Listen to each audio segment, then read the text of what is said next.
All right, let's do a couple of connections problems. The first one wants us to evaluate 4% of 10,340 and then round to the nearest tenth. So again, we move the decimal 2 places to the left to get 0.04.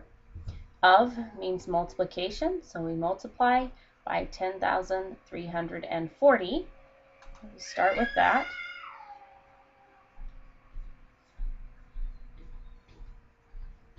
That gives us 413.6. It wanted it round us to the nearest tenth, but it already was to the nearest tenth, so that's just going to be our answer.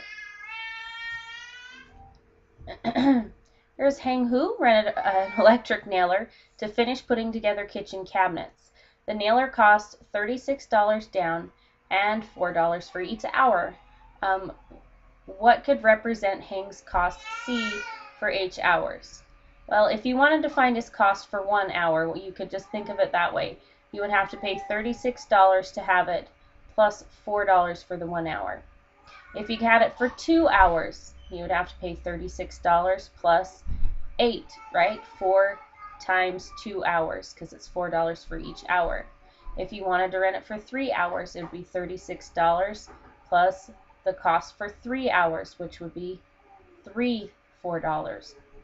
So if we were to write a formula for that, notice we have a pattern here. It's $36 plus 4 times the number of hours you rented, because this is the amount that's changing. This is always going to be $36. This will change depending on how many hours you rent the nailer for. So that would be the best representation for the cost C after H hours.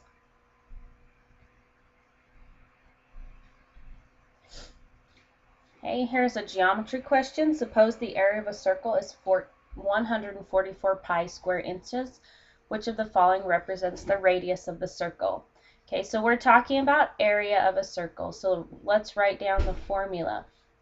The formula for the area of a circle is pi times the radius squared. We want to know the radius. We do know the area. Okay, our area is 144 pi. That's what they told us. Okay, they told us our area was 144 pi. We know that should be equal to pi times the radius squared, and we need to figure out what the radius would have to be for those two sides to be equal. Well, the first thing I notice I have a pi on each side. If I divide both sides by pi, it's canceled on both sides. And so now I'm down to 144 is equal to my radius squared. So I'm basically saying what number squared equals 144.